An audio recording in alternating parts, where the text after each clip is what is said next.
19 avril 2023, la Commission du Sénat des États-Unis sur le service des armes confirme la présence mondiale d'OVNI. Un haut responsable de la force spatiale souligne la nécessité d'une collaboration internationale sur les phénomènes aériens non identifiés.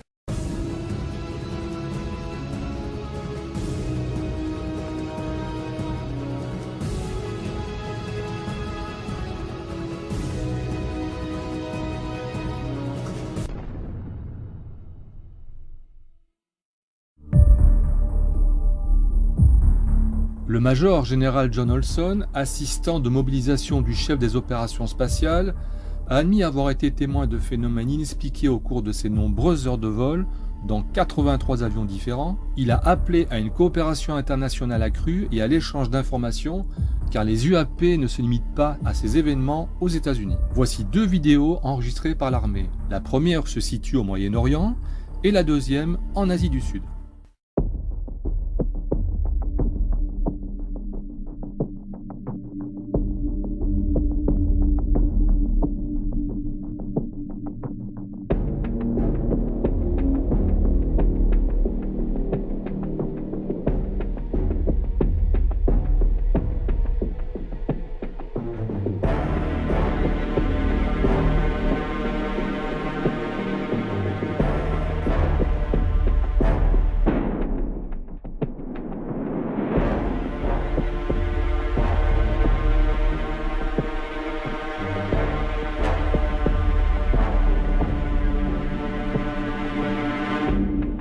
Avec la collaboration de l'ARO, All Domain Anomaly Resolution Office, donc le Bureau de résolution des anomalies tout domaine, qui est la toute nouvelle agence américaine gouvernementale chargée d'enquêter sur les phénomènes anormaux détectés par l'armée et par les autres agences fédérales, aidée par l'Organisation de l'aviation civile internationale des Nations Unies, qui se chargera de détecter, d'identifier et d'attribuer les objets suspects à l'intérieur ou proche d'installations militaires, de zones d'opération de terrain d'entraînement, d'espaces aériens à usage spécial ou autres zones d'intérêt, et lorsque nécessaire, d'atténuer tout risque à la sûreté des opérations et à la sécurité nationale. John Olson a également parlé de la recherche de la vie et l'exploration de l'humanité, et à la compréhension d'autres formes de vie qui, selon lui, sont susceptibles d'exister. Il a souligné l'importance de l'exploration et de la découverte, comme en témoignent les sondes qui ont quitté le système solaire, et les missions lunaires en cours. Toutes ces déclarations coïncident avec l'annonce de l'audience sur les OVNI par le sous-comité sénatorial sur les menaces et les capacités émergentes du 19 avril 2023. La deuxième édition sur les OVNI et UAP au Congrès américain s'est tenue le 13 novembre 2024 avec les révélations et témoignages de Luis Elizondo, de l'amiral Timothy Gallaudet, Michael Gold, membre de l'équipe d'études de la NASA, et du journaliste Michael Shellenberger. Ils ont tous prêté serment face aux interrogations de certains membres du Congrès, comme Madame Massé, Monsieur Garcia, Monsieur Grothman et Monsieur Moskowitz. La deuxième édition du Congrès américain sur les ovnis et phénomènes anormaux non identifiés, les UAP, s'est tenue le 13 novembre 2024, marquant une nouvelle étape dans les efforts pour accroître la transparence sur ces phénomènes. Organisée par la commission de surveillance de la Chambre des représentants, cette session a rassemblé des experts, des anciens fonctionnaires gouvernementaux et des législateurs pour examiner les allégations de programmes secrets et des avancées technologiques potentiellement liées aux UAP. Sur la liste des témoins des programmes secrets, on retrouve Luis Elizondo, ancien agent de contre-espionnage qui a confirmé l'existence de programmes de récupération de rétro-ingénierie d'objets non identifiés, suscitant de vives réactions parmi les parlementaires.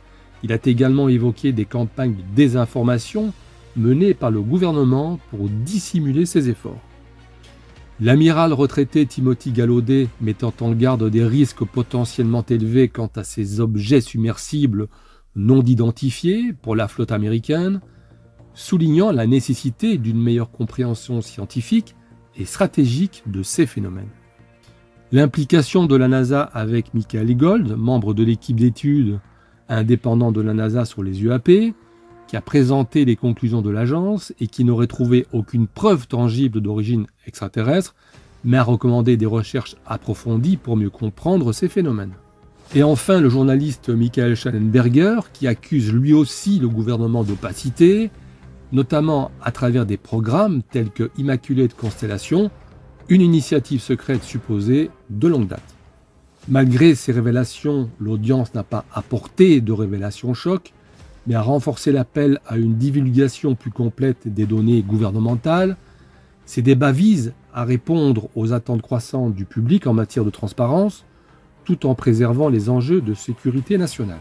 Cependant, l'existence de projets visant à récupérer des débris ou des matériaux provenant d'objets non identifiés, y compris des UAP d'origine possible non humaine, inclurait d'analyser ces objets afin de permettre de découvrir des matériaux ou des principes physiques encore inconnus.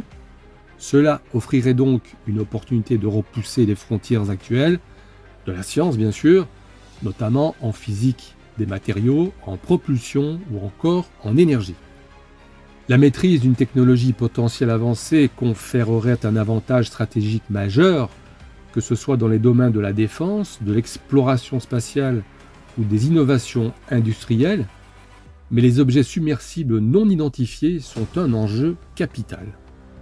En effet, les USO, objets non identifiés opérant sous l'eau, posent des questions spécifiques en matière de sécurité maritime, de stratégie et de recherche océanographique. Timothée Gallaudet, contre-amiral à la retraite, a souligné un danger potentiel pour les infrastructures sous-marines, les câbles de communication et les flottes navales du monde entier. Contrairement aux objets aériens, les USO évoluent dans des environnements extrêmes de haute pression, qui impliquent des technologies de propulsion et de résistance radicalement différentes encore inexplorées par l'ingénierie humaine, avec des déplacements furtifs hors du commun, sans compter l'effet de surprise, ou même encore la possibilité d'installations et de structures donc étrangères inconnues dans des endroits de grande profondeur et probablement en nombre relativement important et insoupçonné par les gouvernements mondiaux. L'analyse des débris d'UAP ou d'USO pourrait révéler des matériaux capables de résister à des forces extrêmes, utiles pour des applications aéronautiques navales et spatiales.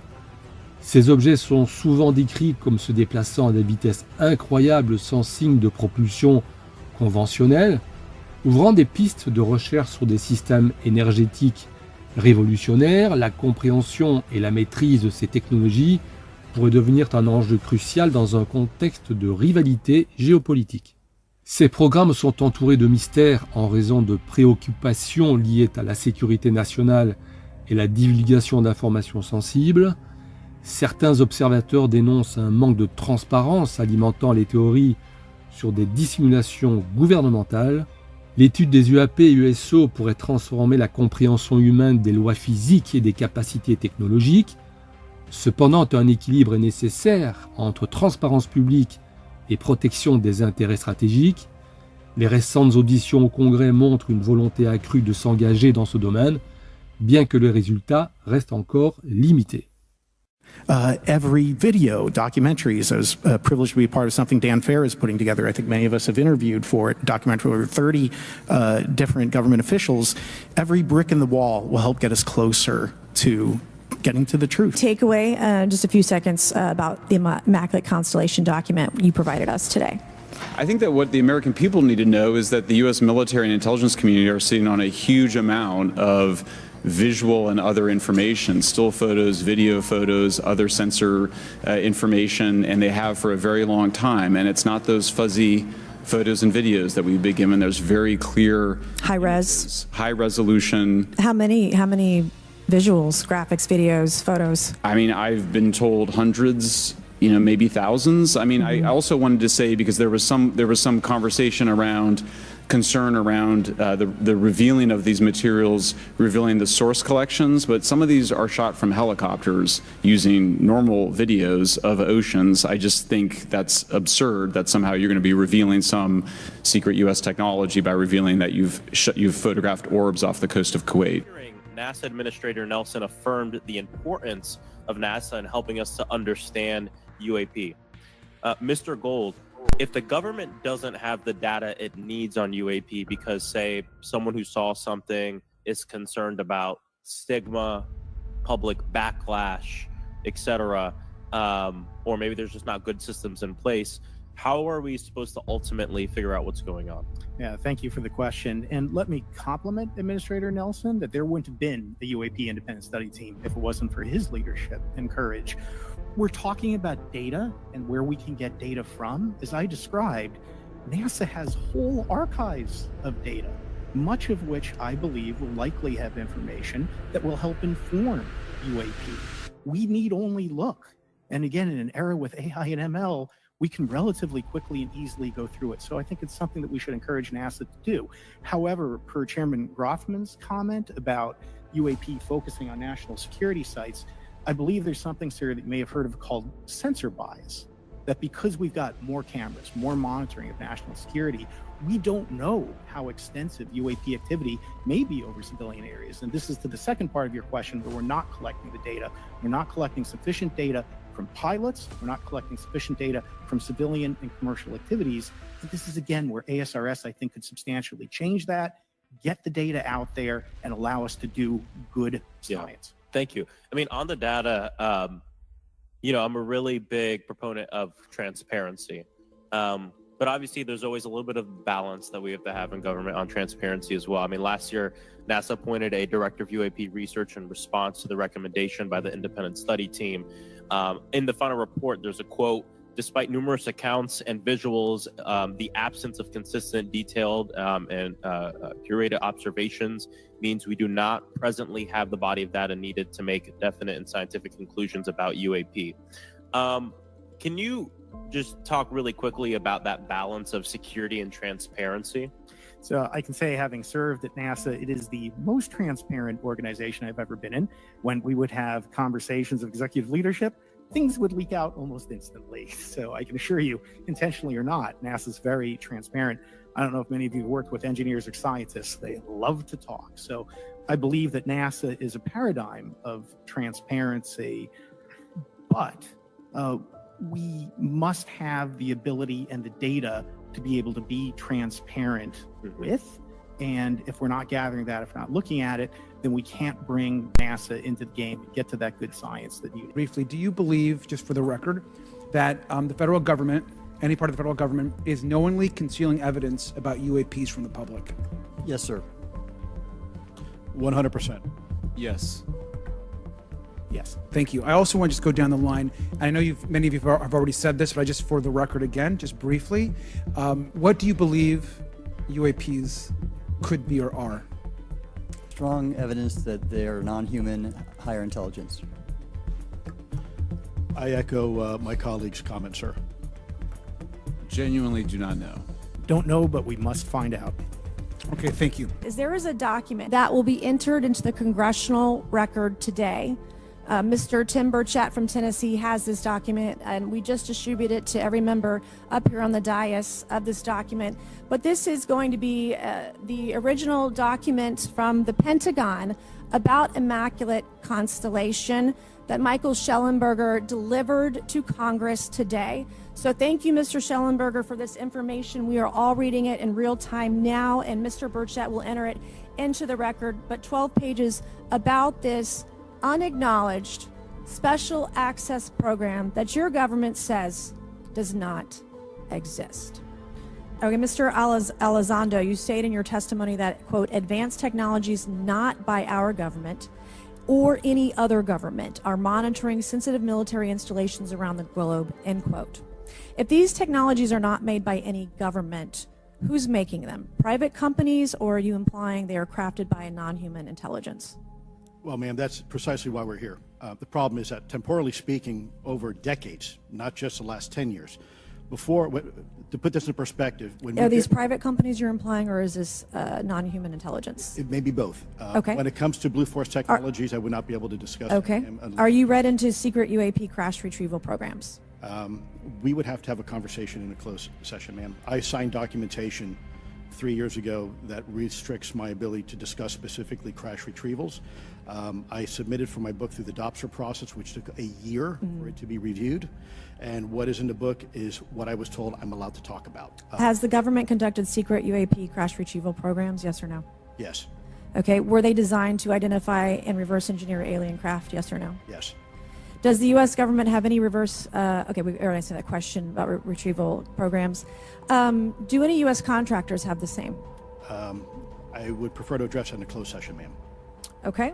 In your book, you mentioned government employees who've been injured by UAPs placed on leave and receiving government compensation for their injuries. Is that correct? That is correct. How can the government deny we have recovered craft if they're paying people because they've been injured by recovered craft? Ma'am, that's a great question. That's why I think we're here again, because I've seen the documentation by the U.S. government for several of these individuals who have sustained injuries as a result of a UAP incident. It's a crazy idea, right? The hypocrisy. And what's its mission and how are they funded? Its mission is to, as I stated, its mission is to, it's an unacknowledged special access program. Its mission is to document UAPs. Okay, and do you, for your story and your report, do you have more than one credible source? I do. Sourcing, okay. I do. And then why do you believe your sources to be credible? How do you judge the veracity of the documentation you've been provided about this program? I checked the sources, and they are who they say they are. They are current or former government officials. I wanted to also add that I did not specify that they were Defense Department employees. I didn't specify the agency nor the gender. Would they have included non-government employees, people that aren't employed by the government? These are, I'm comfortable saying that these are government or previously government employees. Any of them currently employed by a private contractor or private contractors? I'd rather not say. Okay. What's the key takeaway, just a few seconds, about the Immaculate Constellation document you provided us today? I think that what the American people need to know is that the U.S. military and intelligence community are sitting on a huge amount of visual and other information, still photos, video photos, other sensor information, and they have for a very long time. And it's not those fuzzy photos and videos that we've been given. There's very clear High res. images, high resolution. How many visuals, graphics, videos, photos? I mean, I've been told hundreds, maybe thousands. I mean, I also wanted to say, because there was some conversation around concern around the revealing of these materials, revealing the source collections, but some of these are shot from helicopters using normal videos of oceans. I just think that's absurd that somehow you're going to be revealing some secret U.S. technology by revealing that you've photographed orbs off the coast of Kuwait.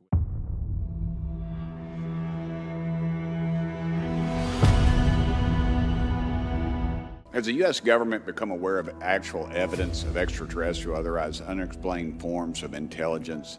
And if so, when do you think this first occurred? Certainly, like I've discussed publicly previously, 1930s. Parts of our government are aware of more about UAP than they let on, but excessive classification practices keep crucial information hidden. Since 2021, all UAP videos are classified as secret or above.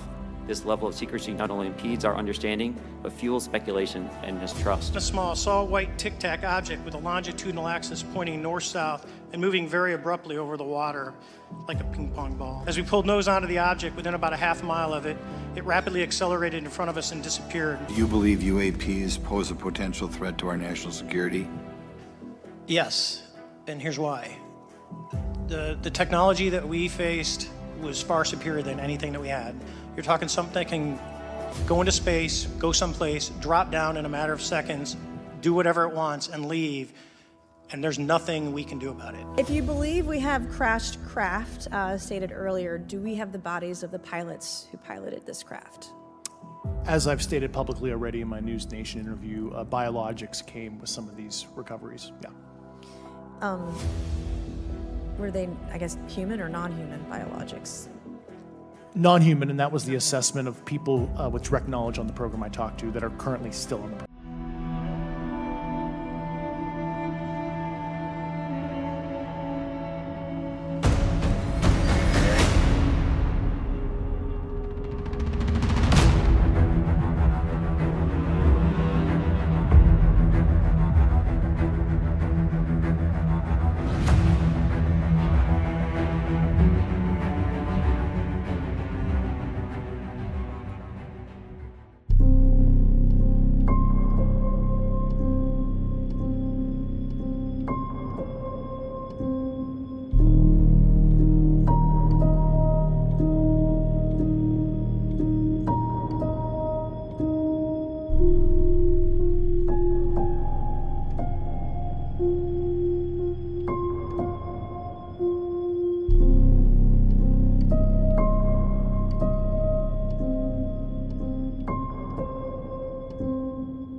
Le radiotélescope de Parkes, situé dans le sud de l'Australie, a détecté en 2019 un mystérieux signal radio en provenance de l'étoile Proxima Centauri, qui est la plus proche de notre Soleil, environ 4 années-lumière.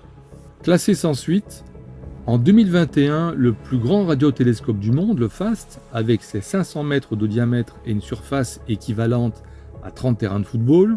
Situé en Chine dans la province de Guizhou, ce radiotélescope a détecté les mêmes signaux qui sont restés gardés depuis en toute confidentialité, mais en 2024, le dossier est réouvert par les astrophysiciens et scientifiques du programme SETI. Ce signal avait été déjà à l'époque attribué à un signal de technologie intelligente et non pas à un bruit dû au hasard. À l'époque, les astrophysiciens, au vu de cet événement extraordinaire et incroyable, ont préféré croire qu'il s'agissait d'un bruit parasitaire provenant de la Terre, comme des émissions d'ondes électromagnétiques rebondissant sur la Lune et recaptées à nouveau par le radiotélescope. Mais en 2021, le plus grand radiotélescope du monde, qui est chinois, ont capté exactement le même signal pendant plusieurs heures. L'information chinoise a circulé pendant 24 heures sur le site du Conseil scientifique chinois, puis a été rapidement retirée.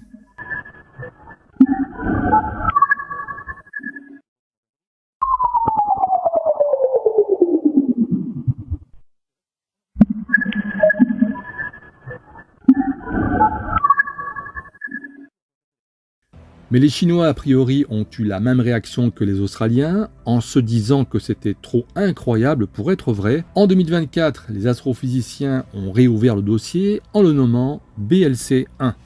Il y aurait-il donc autour de cette étoile une, voire plusieurs planètes habitées par une civilisation technologiquement avancée? Seule la technologie humaine semble produire des signaux comme ceux-là, par exemple notre Wi-Fi, les tours de téléphonie cellulaire, le GPS, les communications radio avec satellite, tout cela ressemble exactement aux signaux détectés, mais que nous produisons également. Cette étrange émission d'ondes qui pourrait provenir d'une planète extrasolaire est étudiée comme un signe de vie extraterrestre, où selon les experts, le signal provient de Proxima Centauri b, qui serait une super-Terre à la surface tempérée et rocheuse, et qui contiendrait également, selon les études, de l'eau, se situant à seulement 4,2 années-lumière de la Terre.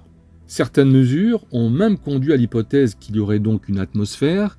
Cette planète fait partie du système Alpha Centauri, qui est donc le plus proche de notre Soleil. Ces premières ondes radio ont été détectées lors d'observations réalisées entre avril et mai 2019, mais en 2024, BLC-1 est la détection la plus captivante jamais réalisée par un projet de programme de recherche de signes d'intelligence extraterrestre, le SETI.